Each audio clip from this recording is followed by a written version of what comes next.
Good afternoon. Your Excellencies, distinguished participants, in my capacity as the OSCE Acting Coordinator for Combating Trafficking in Human Beings, it is my honor and delight to open the 19th Alliance Against Trafficking in Persons Conference. The Alliance Conference is a unique global platform that brings together a diversity of stakeholders who make a real and tangible difference in combating trafficking in human beings at the national, regional, and international levels. One of the many things I have admired about the innovative work of the OSCE and the power of the Alliance Against Trafficking in Persons in particular has been the capacity to lay the foundation for groundbreaking policy action across 57 states. Over the years, the Alliance has set the stage for advancements in combating labor exploitation, addressing child trafficking, improving victim services, responding to domestic servitude, and building better partnerships. This year is no exception. We have chosen to tackle the timely and important topic of technology. Although great progress has been achieved in combating human trafficking over the last 2 decades, the trafficking business model has unfortunately evolved quickly and brutally through the misuse of technology. Traffickers have learned to misuse technology to recruit, control, exploit victims more efficiently and at greater scale. And as you listen over the next 2 days, I encourage you to pay particular attention to the problem of volume. The misuse of technology has facilitated a scale of exploitation that seemed impossible only a decade ago. And now it can seem a daunting and discouraging state of affairs for us as anti-trafficking practitioners. The time has come for a change. We must harness technology as an asset in preventing trafficking, protecting victims, and prosecuting traffickers. The OSCE already possesses a strong framework to address the broad scope of these challenges. The 2013 addendum to the OSCE Action Plan to Combat Trafficking in Human Beings outlined recommendations for measures to enhance the monitoring, detection, investigation, and disruption of all forms of technology-facilitated trafficking, and to encourage the private sector, including ICT companies and internet service providers, to contribute to the prevention and disruption of trafficking rings. In 2017, the OSCE took a further step with a ministerial decision on strengthening efforts to combat all forms of child trafficking, including for sexual exploitation, by calling on states to promote the implementation of age verification technologies with a view to limit the access of children to pornographic websites, and calling on ICT and social media companies to prevent the distribution of and take down child sexual abuse content online to protect children from exploitation. Now is the time to fulfill these commitments with strong policy development and practical implementation on the ground. This is why we are here today. Our goal is to explore opportunities and develop concrete recommendations for positive change across the OSCE region. Your Excellencies, before I introduce the conference agenda, we are going to hear from a distinguished panel of opening speakers. First, I am pleased to welcome to my right Mr. Rudolf Urbanovič, State Secretary of the Ministry of Interior of Slovakia, National Coordinator for Combating Trafficking in Human Beings, who will speak on behalf of the 2019 Slovak chairmanship of the OSCE. Mr. State Secretary, the floor is yours.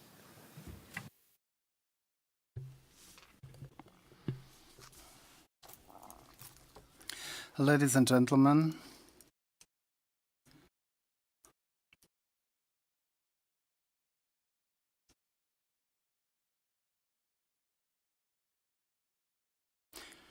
let me warmly welcome you here, and let me also to open the 19th conference of the Alliance Against Trafficking in People. The Ministry of Interior of the Slovak Republic is the national coordinator of combating against human trafficking, and that's why I'm glad that I have this kind obligation to tell several introductory words to you. As everybody knows, we are living in a very fast and modern world full of innovations and technologies that help us many times. Dynamics of the times consistently requires rise of new technologies that affect all the areas of the social life and especially youth. The digital world and technologies make it easier to achieve our targets, and they are integral part of our everyday life as well as for long-term, lifelong dreams. Most of the technologies were invented to be a support and assistant to create future of us and especially that of youth, which is the basic element in building a just society based on the principles of democracy, human rights, and solidarity. It's our crucial task in today's world to have technologies and their useful contribution to be channeled to maximum protection and support of keeping the human rights. As I already mentioned, the threats are surrounding us everywhere, also in the matters that should connect us and protect us. Technologies unambiguously belong to our lives. That's also why it is very important to us to make use of their potential, including protection of ourselves as well as our democratic values. The Slovak Republic is proud of the fact to be a constituent part of such an important platform for defense and cooperation as the Alliance for combating the human trafficking is, and it can also support the member states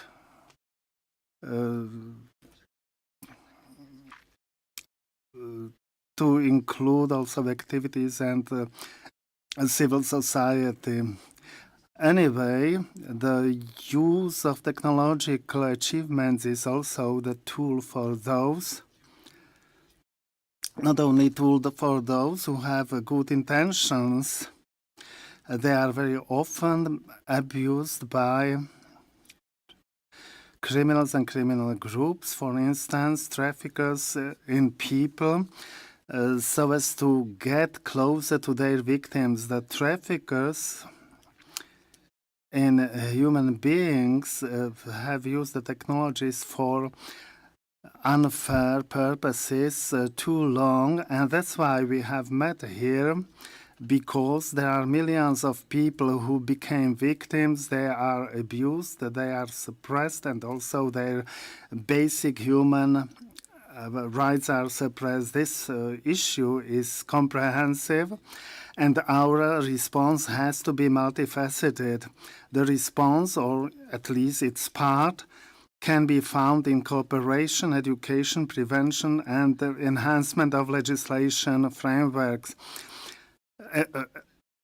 It is possible to efficiently combat the human trafficking through establishing partnerships on all levels. Slovak Republic doesn't lag behind in this area, and we are creating technological solutions to prevent trafficking in people, thus trying to protect the potential victims. The most efficient achievement of this target in combating the trafficking in people is coordinated participation of all the entities, creating a firm and functional bonds between the authorities and bodies of state administration and civil sector is the correct way to achieve positive results in this demanding fight. when these activities are coordinated properly, international cooperation can be really efficient. Each of the participants is bringing a positive element to these issues, and putting it into a smooth mosaic, we are able to create an efficient tool that will resolve all the necessary tasks in this area. Combating the trafficking in people is not finished by revealing and convicting the perpetrator. It is finished when the victim is set free, which is exposed to inhuman treatment for a long time, and also to torturing.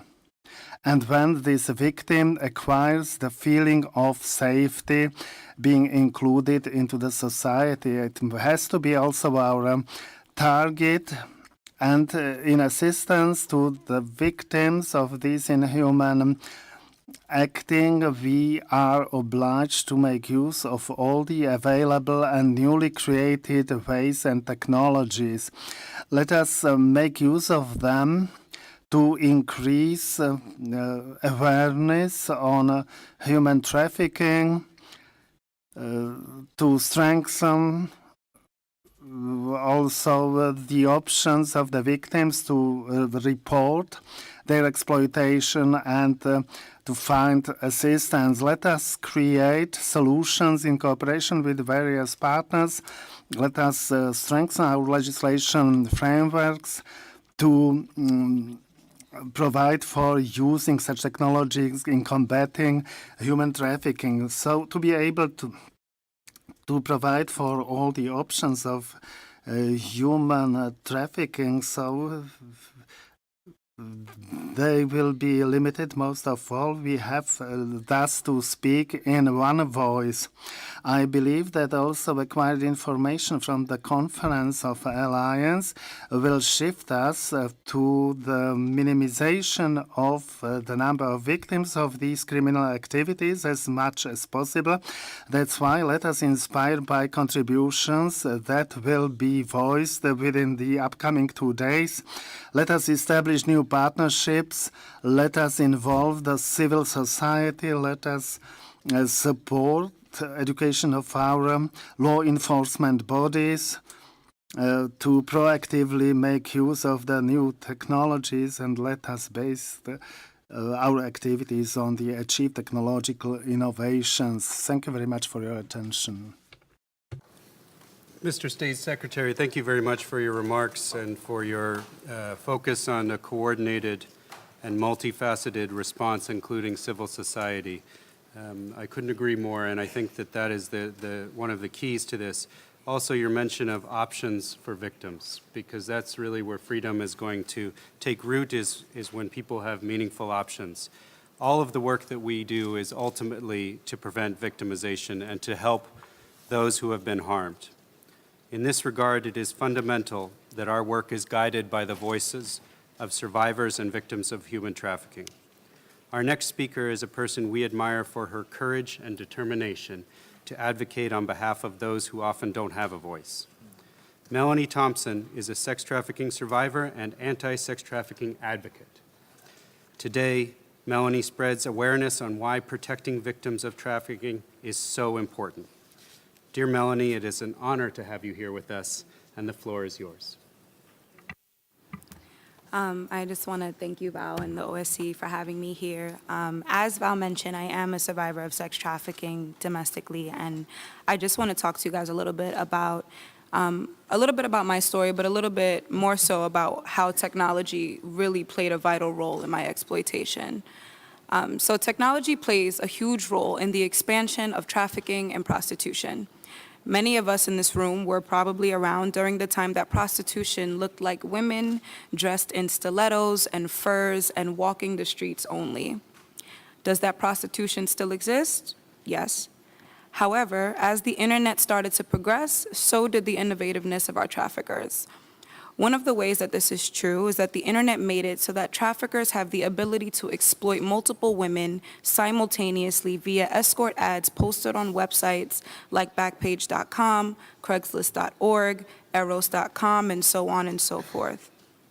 When prostitution and trafficking occur on the street, it is almost impossible for pimps and traffickers to quote-unquote oversee multiple girls at once without the help of another person. The internet's ability to sell several bodies at one time increases the profit for the pimps, therefore increases the sexual violence and harm for the exploited person. Another way that this is true is that the technology allows for anonymity for all perpetrators involved, including that of pimps, traffickers, and sex buyers. Pimps and traffickers can post the ads of their victims without using any of their information, their real name, their face, their age, etc. Traffickers and sex buyers' identities are never verified, yet on some sites, like Eros.com, for example, the woman involved in prostitution is required to post pictures of herself and her identification before a post can be made. Sex buyers never have to reveal themselves prior to purchasing someone and almost always use a fake name. Technology has also made it very easy for various currencies and forms of payment to be used. As opposed to using just cash to purchase sex, websites have now allowed for debit cards, credit cards, gift cards, and Bitcoin to be used. This further allows for the perps to remain anonymous, leading to more exploited persons on display with the potential to be criminalized and less consequences for those who buy and sell sex. It also allows for pimps' profit to be made at faster rates as more sex buyers respond to ads online rather than on the street where it's usually a one-on-one interaction. Posting ads online are usually always made up with fake information on the victim's behalf. So oftentimes our names and our ages are changed, which allows for more children to be sold and exploited under the guise that they are 18 years or older. This was the truth in my case, where I was 12 years old and my pimp disguised me as someone who was 21. Many of us were exploited as children, and traffickers were able to get away with it because technology allowed for them to make it seem like I was a quote-unquote adult making a quote-unquote choice. Another thing that websites do is allow those posting the ads to talk in codes. There are words and slang terms that we are forced to use in prostitution online that allow for only sex buyers and pimps to understand, but that is at the same time intended to shield the websites for getting in trouble by authorities. So for example, instead of saying $100 or 100 euros when making an ad, you would say 100 roses, because putting sex and euro in the same sentence would alert police or the authorities that prostitution was occurring. Or instead of saying the word child, you would say words like new, young, naive, or rookie, because using the words child and sex in the same sentence would alert police that a child is being sold.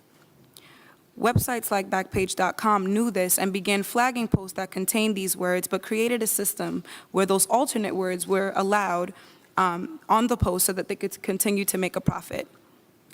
Outside of the isolated acts themselves, technology also affects us exploited in the sex trade by defaming our character for extended periods of time and sometimes indefinitely. It is harmful enough that we are exploited, but sometimes pimps and traffickers go the extra mile to make sure that our reputation is destroyed. Sometimes they do this as a manipulation or intimidation tactic, and sometimes they do it to make even more profit. Pornography and John review boards are just some examples of this. John review boards are websites in which sex buyers can quote-unquote report and review their experience with the person that they've purchased. They create dummy cartoon avatars and fake usernames to log on, and then verbally slander us by talking about the way that our genitals looked, how quote-unquote good or bad the sex was, if we fulfilled their fantasies accurately, and whether or not we fit our ad's description.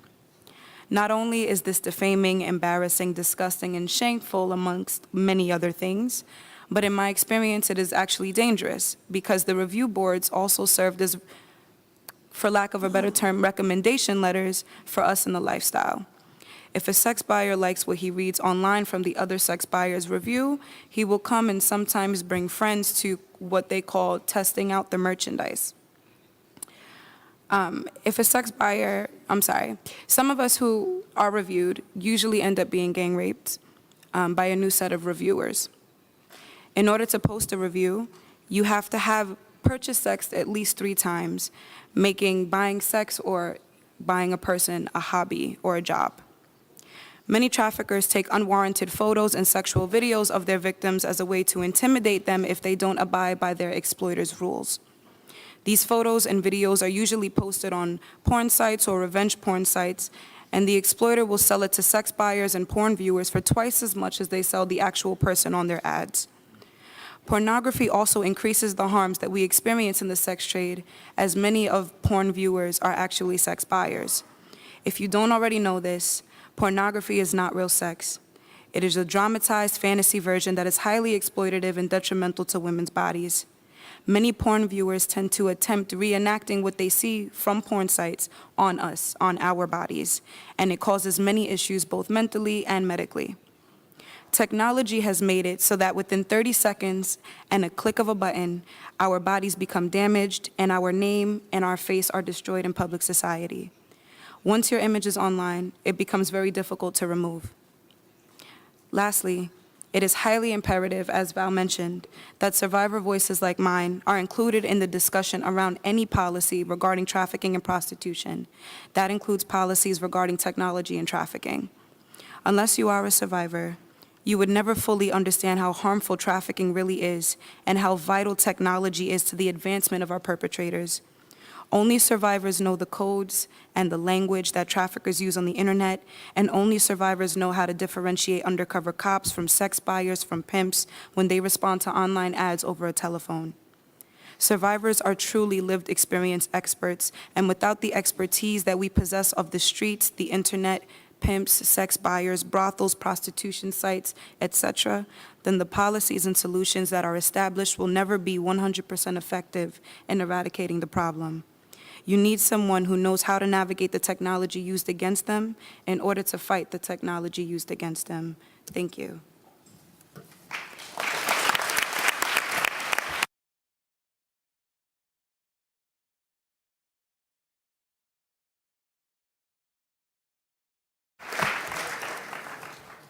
Thank you, Melanie, for your bravery in standing up against a daunting challenge and bringing your crucial voice to this conference. You've really put the human being behind the global problem. And I think your description of the anonymity that is facilitated through technology, as well as the persistent and lasting exploitation that can occur, is chilling and should be with us throughout this conference. Thank you so much. Our next speaker is doubtlessly familiar to many of you today. Ingibjörg Sólrún Gísladóttir, Director of OSCE Office for Democratic Institutions and Human Rights, has over 35 years of leadership experience working on human rights, democratic governance, and the rule of law at the international, national, and local levels. Dear Director, the floor is yours. Thank you, Valiant. Excellencies, ladies and gentlemen, at the outset, I would like to thank the Office of the Special Representative to combat trafficking in human beings for organizing the annual Alliance Against Trafficking in Human Beings conference. This event has become an important forum for exchange, cooperation, and coordination on the topic across the OSCE region. I'm particularly pleased with this year's focus on using technology to combat trafficking in human beings, turning a liability into an asset. In view of the rapid digitalization we are experiencing and ODIHR's own efforts to prioritize technology in our upcoming work. ODIHR has developed significant expertise and a prominent role in the domain of victim protection and the promotion of the rights of trafficked persons and at-risk groups. We hope we will continue paving the way for the interventions of various anti-trafficking actors in the OSCE and beyond. But allow me to remind all of us why we are here and why the fight against trafficking in human beings is of utmost importance. The faces you see in the inspiring photographs by Lynn Saverse of the new abolitionist project belong to survivor leaders from the OSCE region. I would like to specifically recognize one of these powerful people, Melanie Thompson, a speaker on this panel that just shared her experience with us. I would also like to applaud the Office of the Special Representative for the inclusion of a survivor leader in the Alliance Conference. Survivors must be heard and taken seriously. Trafficking in human beings is very gendered, if I can phrase it like that, with over 70% of all detected trafficking victims being women and girls. Women and girls also constitute 94% of all victims trafficked for the purposes of sexual exploitation. Vulnerable groups such as migrant women and girls are particularly at risk. As technology and globalization increasingly connect our world, the ability of traffickers to recruit and exploit their victims, especially women and girls, has also intensified, as we have already heard. Traffickers are using the internet as an effective tool to traffic human beings before our very eyes every day. For instance, traffickers are advertising and selling girls on classified advertising websites using specific codes. Fortunately, many participating states are becoming increasingly aware of these perils and are beginning to address them vigorously. As a result, websites have been seized and providers have shut down their personal ads sections to prevent further exploitation. SESTA FOSTA, or Stop Enabling Sex Traffickers Act, and Allow States and Victims to Fight Online Sex Trafficking Act in the US, and the shutdown of Viva Street in France are promising practices on this issue. However, our efforts must not only be reactive. Technology offers the opportunity to proactively combat recruitment and trafficking of women, men, and children. Law enforcement, civil society, tech companies, as well as the public and private sector, have started to cooperate in developing practical tools with the aim to detect and identify trafficking in human beings. Some of these promising practices, which use artificial intelligence software, web-based training curricula, and intelligence-led financial investigations, will be presented tomorrow at a side event that ODIHR and the Strategic Police Matters Unit are co-organizing about ICT tools to improve proactive identification of victims of trafficking in human beings. That side event will be tomorrow.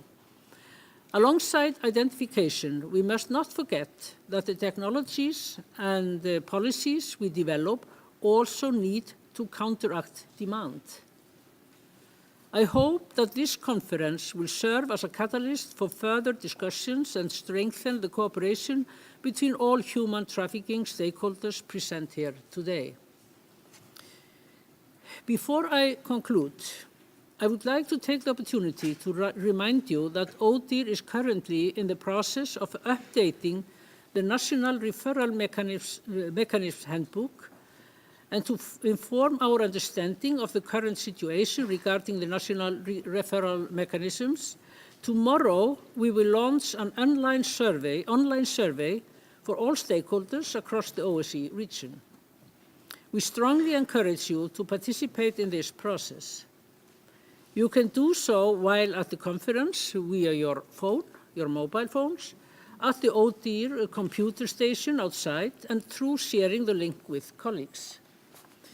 It is of utmost importance that we combine our strengths, our expertise, and our technological know-how to come up with meaningful solutions to end trafficking in human beings once and for all.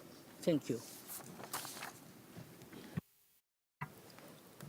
Thank you very much, Ingibjörg, for your persuasive words on the need to address this issue. The impact on women and girls that you mentioned is truly stunning. and is a strong call for action. Thank you. I also want to recognize for just a moment the true pleasure it's been to collaborate with your team over the last year as we build better partnerships and collaboration as we go forward on this issue. Thank you. For our first keynote address, I am honored to introduce Princess Eugenie of York. Her Royal Highness has been engaged in the field of modern-day slavery since 2012. Alongside her parents, the Duke and Duchess of York, she helped set up Key to Freedom, a social enterprise initiative that gives victims of human trafficking a vocational skill, a regular income, and with that, their regained independence. This led her to start a new initiative with her best friend Jules called the Anti-Slavery Collective, an independent collective that seeks to shine a light on modern slavery as a global epidemic. She has worked with many organizations, including the UN Trust Fund to End Violence Against Women and Freedom Fund. Her most recent initiative is the speaker series Tech Tackles Trafficking alongside CLC, the McCain Institute, and Scott Prenn. The series brings together different sectors of society to discuss ways in which technology can combat modern slavery. Your Highness, thank you so much for taking the time to come to Vienna to speak with us today, and the floor is yours. Thank you very much. And may I say, Melanie, thank you also for your words. It's very important that we hear that, so thank you. When I began to write the speech, I Googled words used to describe technology and found the following synonyms: forefront, frontline, innovation, leading edge, vanguard, advance guard. So, the thesaurus is saying technology is the advance guard, like a country's army or police force, government or community of civil servants. Technology can and should be our advance guard in combating the trafficking of human beings. Advance guard, that couldn't be more relevant to what we are talking about today in Vienna. The OSCE website reads as follows: the 2019 OSCE Alliance Against Trafficking in Persons Conference will focus on two goals. 1, improving understanding of how technology is being misused to facilitate trafficking so that better responses can be built.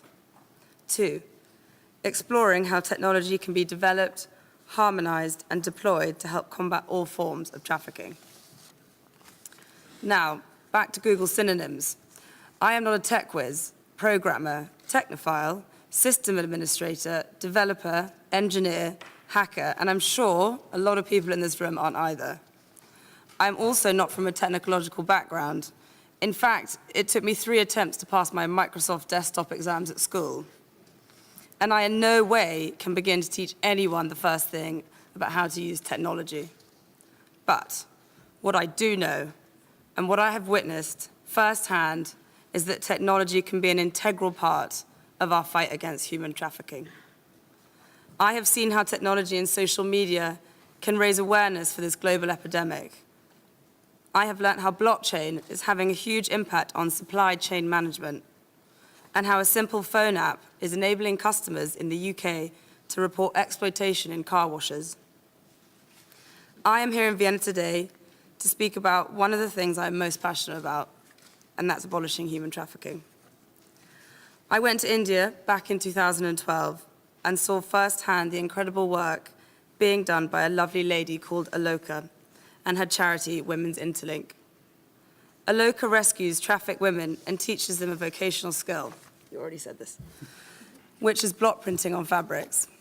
My family and I have helped found Key to Freedom, the fashion brand that these products the girls are making can be sold under. Shops like Topshop and Urban Outfitters sell the girls' products, and 100% of the proceeds goes back to them, allowing them to earn a wage and regain their independence. From there, my best friend Jules and I began educating ourselves, learning that the issue is far more deep-rooted than we could ever have imagined. I'm sure everyone in this room can remember with exceptional clarity the moment they learned about the gravity of the situation we face. One of the turning points for me was going to a Salvation Army safe house and meeting my now friend Seema for the first time. She told me her story. She was trafficked by her next-door neighbour in Manchester. I learnt from her that someone is being trafficked within a mile of where each of us lives. She looked at me on that day in February a few years ago and said, "I won't complain. I just want to fight these people and fight for the victims who can't themselves." That was it. I thought to myself, I'm with you the whole way. From that moment, Jules and I created the Anti-Slavery Collective, an independent collective whose mission is to raise awareness of modern slavery. It quickly became apparent that we can't fight this fight alone, and technology was essential to this. The Anti-Slavery Collective is a website that uses YouTube, Instagram, podcasts, Facebook, and many more tech-enabled facilities to shine a light on the incredible work being done already and to try and teach people who are unaware. We have also partnered with some amazing organizations to run a speaker series called Tech Tackles Trafficking, looking at how different forms of technology, when used collaboratively, can outsmart those who devalue what it means to be human. Tech Tackles Trafficking is a multi-sector initiative between the civil society, private and public sectors to raise awareness for this despicable crime. And I hope you will all join us in the conversation in the not-too-distant future. So I can't speak to the understanding of how tech is being misused by traffickers, but I can learn and adapt from people in this room working on solutions. I can try and affect change by bringing different areas of technology together with different sectors of society. I can share stories and learn from your example and the example of the survivor who is willing to stand tall. So, why am I here today? I am here for Seema. I am here for Aloka and all her girls in Calcutta. I am here for the 21 Morecambe Bay cockle pickers who were being forced to work and who died in 2004. I am here for all the women that are disproportionately affected by trafficking. Some 70% of victims of trafficking are women. I am here because I believe everyone has the basic right to freedom. I am here because people like each and every one of you in this room can do something about this. Our collective experience, knowledge, and positions allow us the great privilege to make great strides towards eliminating the scourge. As the Dalai Lama says, just as ripples spread out where a single pebble is dropped into water, the actions of individuals can have far-reaching effects. So this is me dropping my pebble. If we all drop a pebble, we can affect great change. We are abolitionists. We are the advance guard. We stand for all the people who cannot stand here themselves today. Thank you.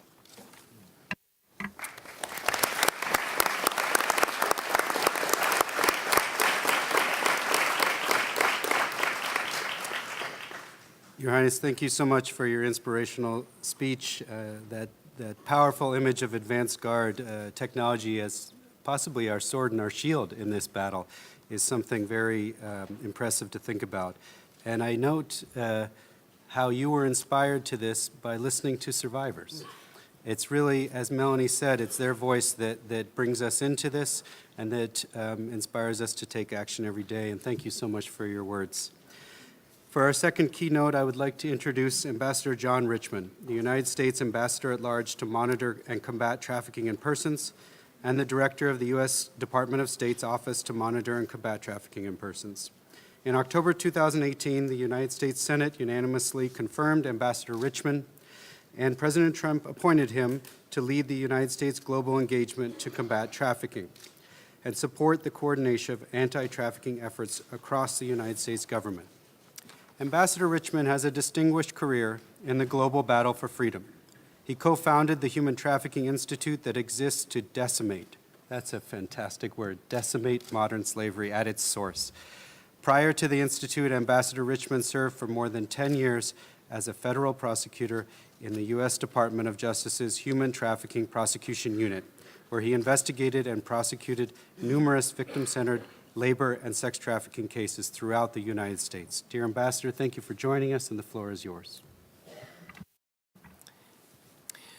Thank you so much, Val, Your Royal Highness, distinguished delegates and excellencies, and Melanie, thank you so much for your courage and your insights into these key policy matters. And Your Highness, I appreciate your highlighting the idea that it is inherent value of each individual that demands freedom, that inspires all of our work.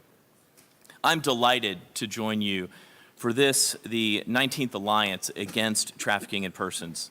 I want to express my appreciation to Val, who's serving as acting coordinator, but also to everyone who has been a part of putting on this important event.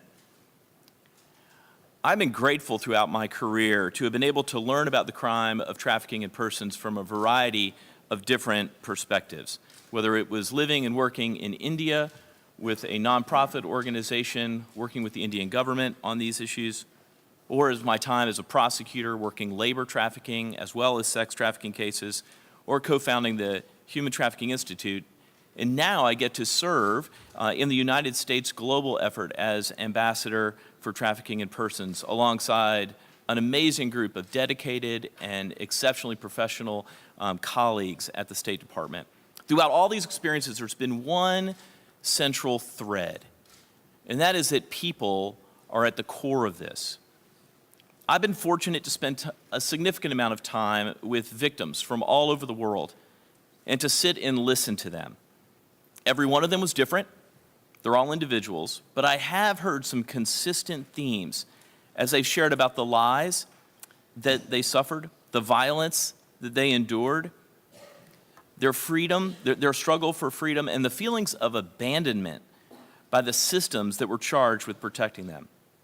I've learned a great deal from survivors.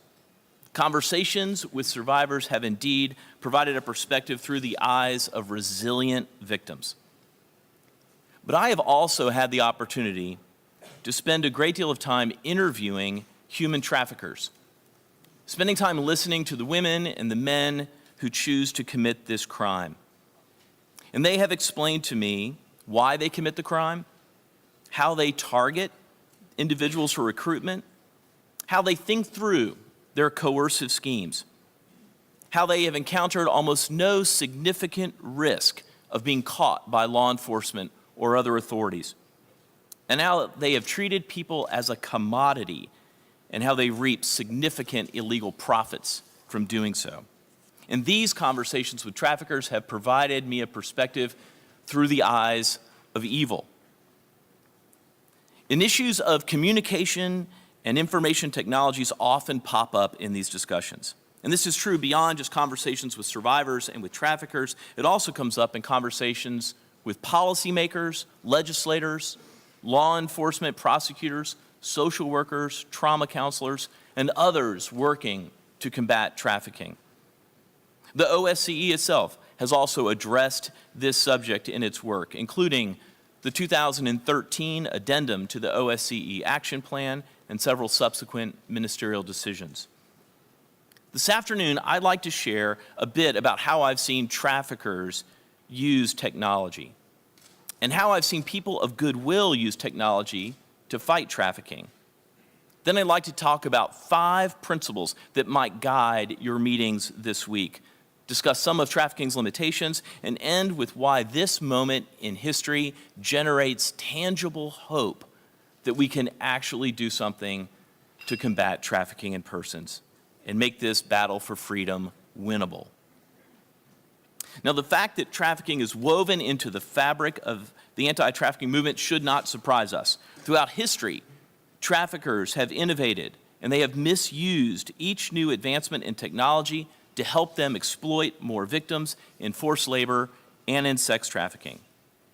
When financial systems allowed wire transfers to move money, traffickers did so. When photography advanced and gained widespread adoption, it was traffickers who quickly took advantage of this technology in both advertising as well as coercing their victims. When mobile phones became ubiquitous, many traffickers used them as electronic tethers to keep their victims under control, to monitor them, to track their movements and their actions, and to keep tabs on them. When video surveillance systems became more common, traffickers wired their establishments, like massage parlors, in order to keep control over their victims. And when online marketplaces arose, it was traffickers who were there seeking customers for their illegal enterprises. I've seen traffickers use technology to recruit victims, like trolling through Facebook, trying to start conversations with potential victims. One trafficker told me about the numbers. He said that for every 150 attempts, about one person would respond, and they would start a conversation, and one respondent would bite on that baited hook of deception. He found that this to be an effective return on investment, much more effective than in-person, one-by-one recruitment of individuals. This mass marketing recruitment strategy occurred because of a misuse of technology. And beyond recruitment, traffickers have used technology as part of their coercive schemes. Traffickers have compelled victims to engage in sex acts and then recorded those on their mobile phones using the video camera. Then traffickers threatened to send that video to a victim's family or friends and taunted the victims with the potential shame. What might surprise some is that this coercive tactic is just as effective in labor trafficking as it is in sex trafficking. Whether it's peer-to-peer file sharing, live streaming, encrypted chat rooms, multiplayer online video games, social media, or new means, traffickers innovate to come up with new ways to exploit their victims and to expand every tool in their toolbox. In a nutshell, we see traffickers using technology to help them do what they do, to do it more cheaply, to do it more profitably, and to do it more surreptitiously. And although trafficking can be a tool in the hand of a trafficker, if technology can be a tool in the hand of a trafficker, it can also be a tool in our effort to identify traffickers and stop them from harming others. We are witnessing key stakeholders pick up the mantle and use technology to do what they do better, to stop traffickers, protect victims, and prevent trafficking by dismantling the systems that make it easier for traffickers to operate. And this aligns with the 3P paradigm of prosecution, that is holding traffickers criminally accountable and increasing the risk to their operations, protection, identifying and providing stabilization and comprehensive services to people whom traffickers exploit, and prevention, working to make it more difficult for traffickers to exploit people. For almost 20 years, this 3P paradigm has provided structure and continuity to the anti-trafficking movement, and it's worked for all forms of human trafficking. In the area of prevention, the U.S. State Department's Bureau of Democracy, Human Rights, and Labor is partnering with Coca-Cola Company and Blockchain Trust Accelerator to pilot a project to address vulnerabilities created by contract switching, where an unscrupulous recruiter gives a migrant worker one contract in their home country, and then once the worker migrates and reaches the destination country, the employer switches the contract with more exploitive terms. Blockchain represents a possible solution. It's a tamper-resistant digital ledger wherein information is added and it's permanent and it's verifiable. Under the pilot, the permanent and real signed contracts will be time-stamped and placed on a blockchain, thereby preventing recruiters from swapping out contracts and protecting workers. This technology-based project can improve general labor exploitation, and in some cases, it can eliminate the vulnerability to trafficking. Although to date it's unclear if preventing contract switching will impact traffickers' operations, we are hopeful that blockchain will measurably disrupt the ability to use switched contracts as a means of coercion. The Department of State is also supporting a unique database of 12 African governments through the Southern African Development Community. It's setting up a national data hub that links to a regional hub. The system includes information on victims and traffickers, their modus operandi, and other related forms of their exploitation. The system also has the capacity to monitor different types of survivor care and to track cases through the judicial process. To support the project, UNODC developed a training manual in English, Portuguese, and in French for the use in each country. We're already seeing cross-border collaboration because of this information sharing. A regional analyst has reported that development of national and regional strategies to combat human trafficking are effective. In the area of protection, technology is enhancing victim identification and referrals for services. In the United States, we sought to modernize our national human trafficking hotline, operated by the NGO Polaris Project. The hotline refers tips to law enforcement, provides victims and survivors with access to critical support and services anywhere in the United States, and it equips the anti-trafficking communities with tools to effectively respond. The National Human Trafficking Hotline has expanded its services to receive text messages in addition to phone calls, another way to make sure that victims can reach out. During the course of this conference, others will share updates about exciting tools, such as to strengthen identification efforts, to think about patterns, facial recognition, to detect sex trafficking of minors, and to compare pictures online of pictures of missing children. In the area of prosecution and trafficker accountability, technology plays a critical role. Once authorities identify a trafficker or a trafficking victim, there can be all sorts of tech-based innovations to stop the crime. Law enforcement can search a trafficker's computer, their mobile phones. They can look for banking information. Search warrants and subpoenas of this type of information can expose illegal trafficking schemes, other possible co-conspirators, other trafficking operations, and additional victims. Technologies can aid through a financial investigation. And while traffickers use social media to recruit and groom, law enforcement can use search warrant returns from social media providers to help sequence a survivor's story.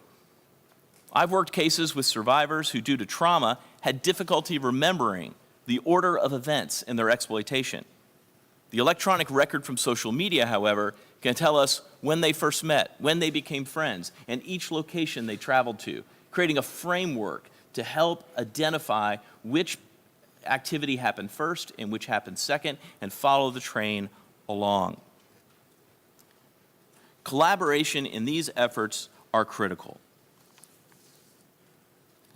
Traffickers who use social media as part of their scheme do so at their own risk due to the electronic histories they leave behind. And this explains the shift away from social media platforms that do not leave a trace to others like Snapchat, WhatsApp, live streaming, and others that remain undetectable.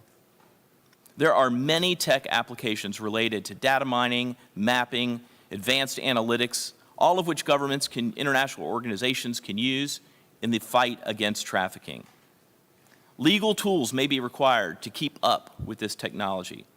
Last year, for instance, the United States passed the Allow States and Victims to Fight Online Sex Trafficking Act, to fight online sex trafficking and make it easier for survivors to bring civil suits against internet platforms that knowingly facilitate trafficking crimes.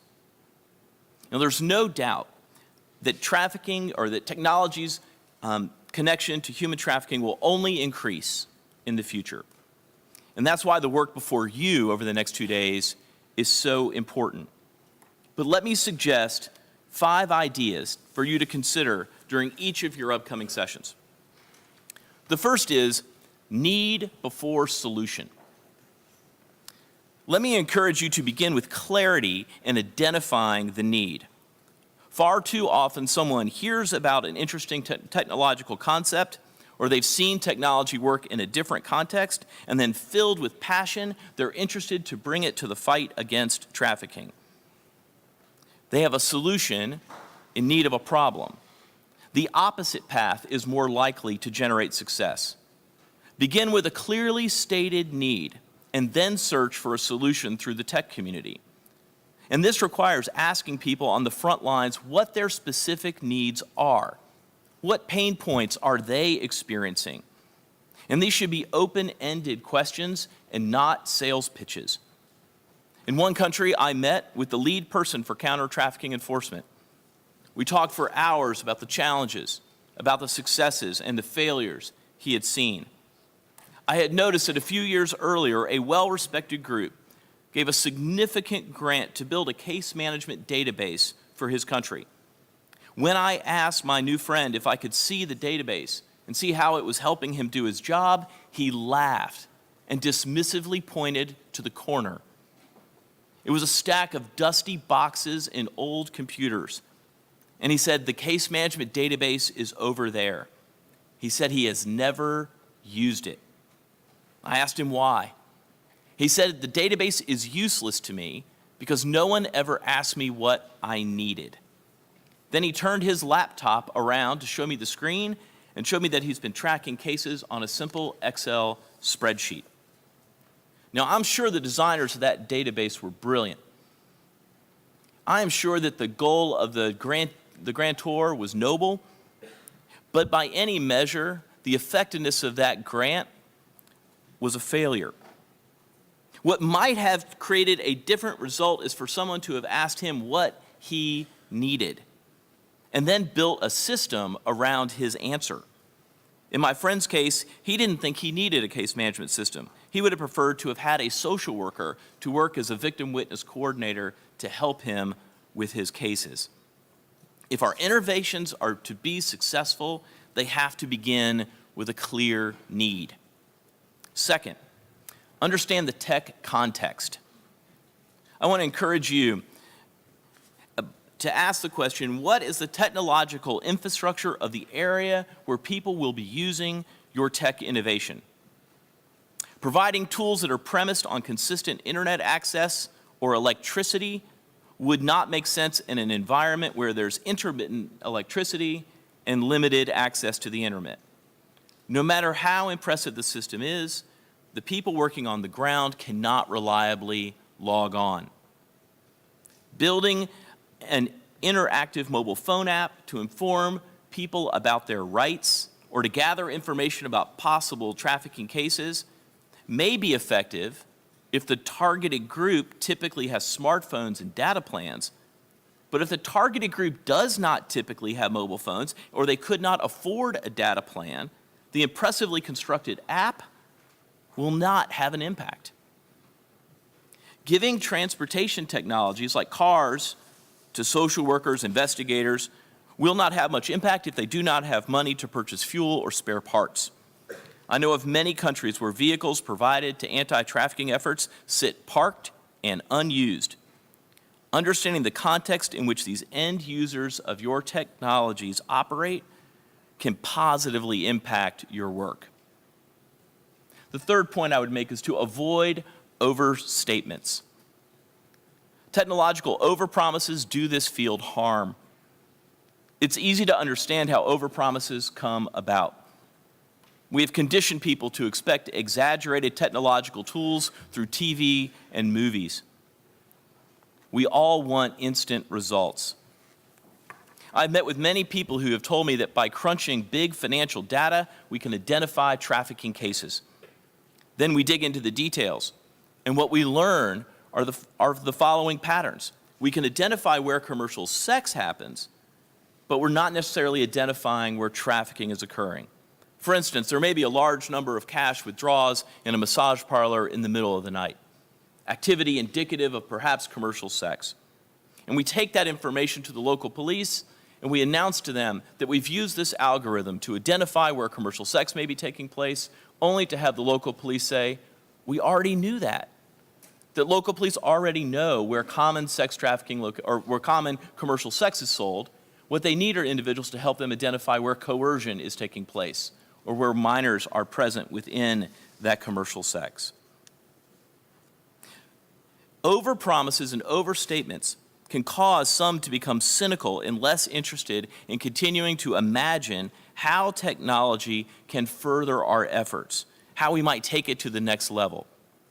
By avoiding overstatements, we can do our cause and help us be more effective in the future. Likewise, we can use powerful systems to map migration networks or identify how different industries are prone to trafficking. These can be helpful reference tools to understand the broader context.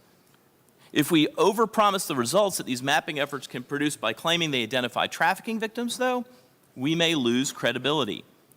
The tools can help us focus where to investigate, but the tools themselves are unlikely to identify victims. The identification, though, of the routes is a meaningful contribution to the field itself and should be celebrated. So the bottom line is that what is true in other domains is true in the tech space. There is no silver bullet to ending modern slavery. The fourth idea I would share is to keep it simple. Complexity often creates confusion, and many of the most effective tech innovations are simple. The fewer fields in a database, the more likely people will fill it out completely. That may mean not collecting all the information that everyone would prefer to be collected, but it does increase adoption and utilization. Consider if big data is the answer or if small data or something simple might do the job. Simplicity will help maximize adoption and implementation of each new technology. And finally, I would encourage you to consider measurement. In each new technological innovation, we should prioritize at the very beginning how we will measure the direct impact on trafficking in persons. It has been said that we measure what we value, and we value what we measure. This requires clarity about the impact each innovation will have, and it will also require honesty to admit that not all our innovations will be equally helpful, even though they might have all been equally well intended. And it's worth noting some of technology's limitations. There may not be a tech solution for every challenge the anti-trafficking movement faces. Traffickers do not always use technologies in their illicit operations. Many are exploiting their own relatives or village kin rather than combining and working through social networks. They operate in brick kilns and rice mills and fishing operations or brothels that only use cash and in-person coercion. Potential tech-based interventions to combat trafficking will reach only a subset of the trafficking cases around the world. And in these situations, many of the victims, service providers, and law enforcement have little access to stable electrical grids and technological innovations. And none of this suggests that we should not keep trying to innovate. Instead, it argues that we must advance non-tech-based innovations alongside of the developments we have for technology. There is just no fast-forward button, no magic tech wand that we can wave to make everything easier. While technology can advance our goals, it's not an infallible or universal remedy. There is not an algorithm or an app that is going to stop trafficking, but there are tech tools that can help people do their jobs more effectively, to arrest more traffickers and to serve more survivors. The reality is that this is the slow, grinding, day in and day out work that makes a difference, and we need to focus technologies that will help governments and stakeholders take these basic steps. Finally, I want to use my time with you to make an argument for hope that is steeped in history. This is a fantastic time to be involved in this movement. Perhaps there's never been a better time. Throughout history, there has always been some form of slavery or human trafficking that has existed. It has been legally protected, it has been democratically approved, it has been religiously endorsed, and it has been culturally accepted. For almost 4,000 years of recorded history, very little has changed about this until about 220 years ago, when one by one, states began to outlaw the slave trade and then trafficking. And now every country in the world has some sort of law that outlaws trafficking in persons. That's 4,000 years of history that has allowed trafficking, and just the last 220 where trafficking has been made illegal. That is a massive historic hinge. And I think the door of freedom is poised to swing wide if we are willing to work through it. There is a grand consensus. And now is the opportunity for us to capitalize on that consensus by moving the protections of law down to the people they were intended to protect. That no longer will these promises of hope and freedom be parchment promises, but they will be put into action by our governments. Never before have we understood the problem with such clarity, Never before have there been resources amassed around the world. Never before has communication allowed us to understand how traffickers operate. And now we have the opportunity to use technology and other non-technological interventions to step up and to stand with the victims that are crying out for hope. To actually look to them and say that they have inherent value, that they have dignity, and that they deserve to be free. I'm happy to join you in this, our common goal, as we seek to sweep the phenomenon of human trafficking into the dustbin of history. Thank you.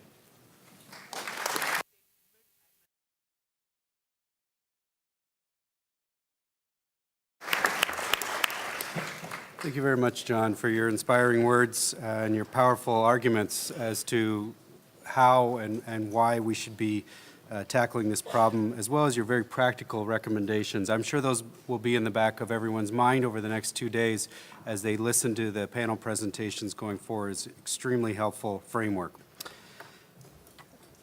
Allow me now to briefly present our 2-day agenda.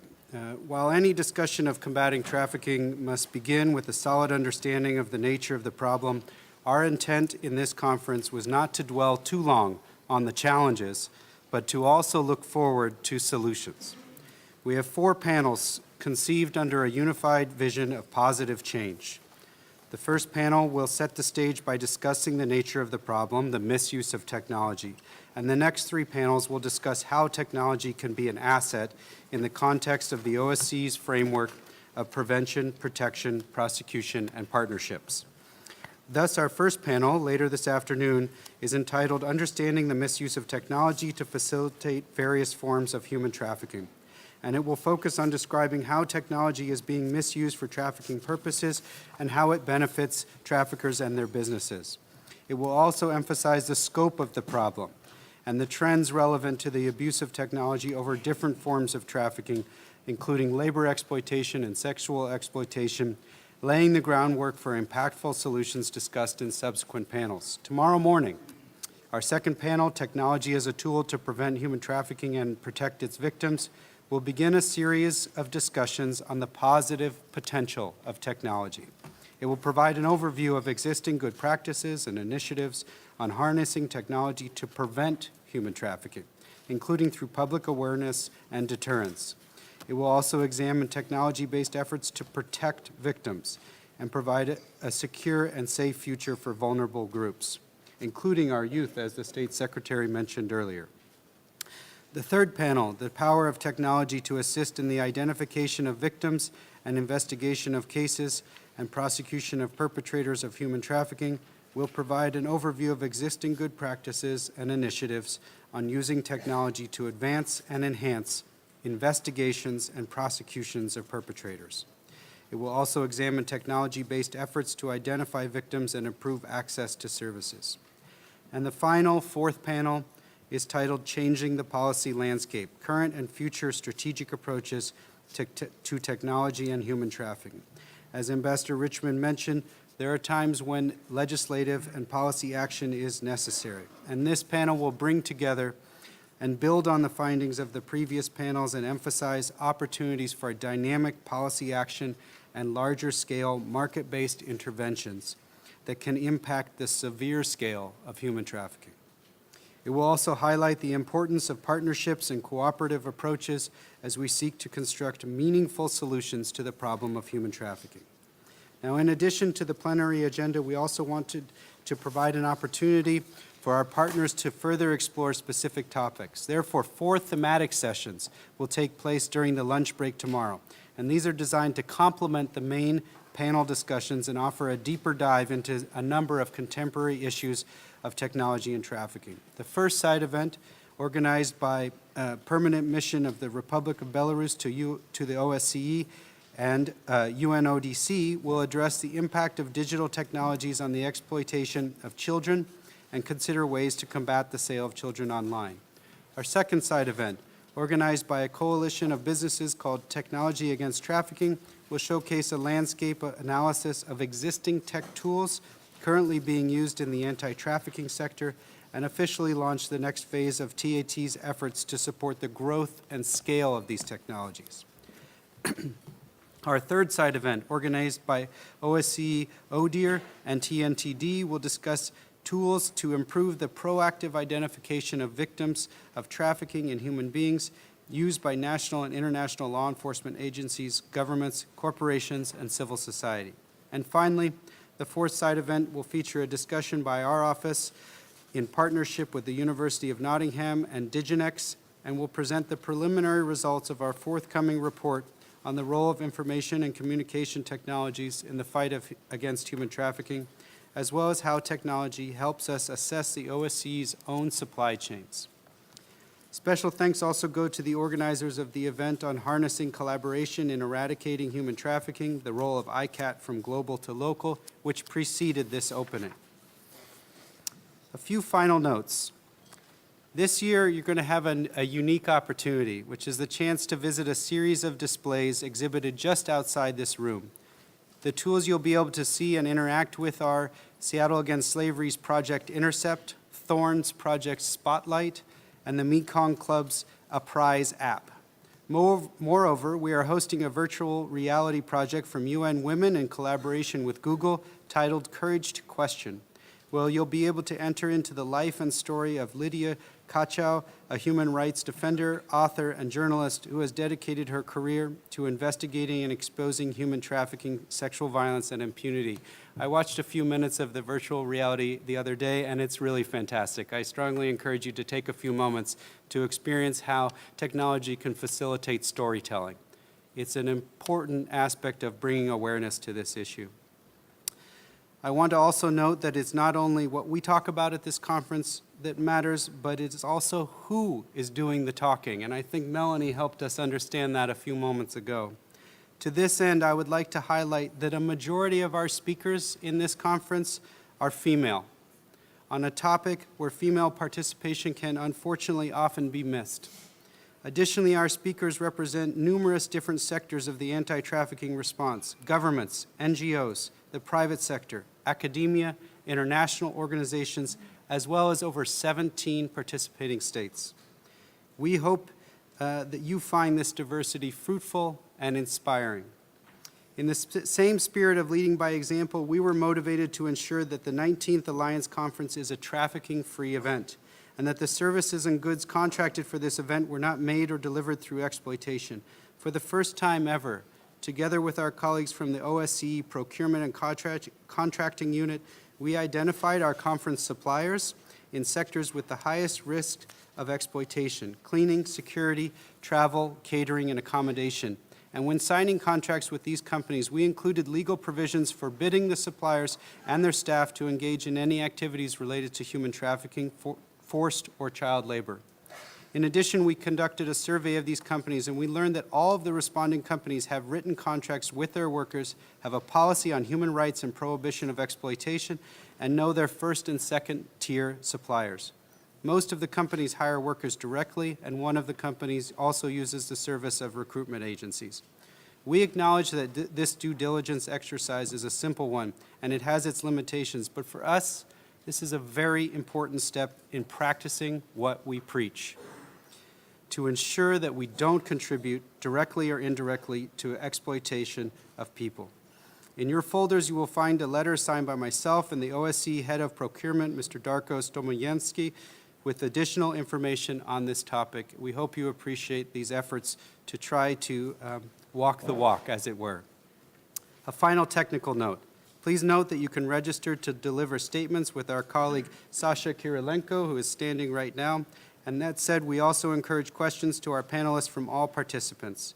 As always, your feedback on the organization and content of the conference is very important to us. And with this in mind, we have created an online survey that you are very welcome to complete and share with us. The link to the survey will be available on the conference webpage, as well as sent to you via email. Tonight, after the first panel, we will host a reception that will highlight the value of multilateralism in the context of trafficking for ICAT, and we thank the Italian delegation for their support of this reception. And with that, I close this opening session and invite you to attend our coffee break. Thank you all very much.